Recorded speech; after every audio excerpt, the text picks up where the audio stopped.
పారిపోయి ఇళ్లలోకి పరుగులు తీశారు. కొంతసేపటికి ఊరి పెద్ద ఇంకా కొంతమంది రక్త పిశాచి దగ్గరికి వెళ్లారు.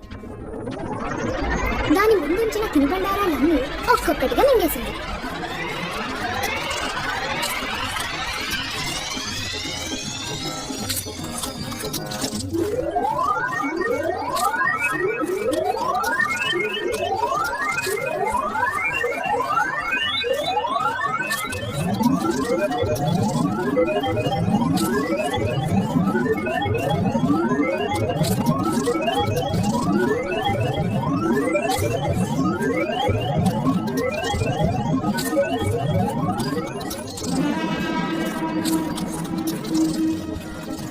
అమ్మా, మీరెవరు?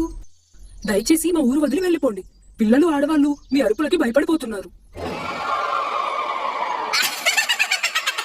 నా పేరు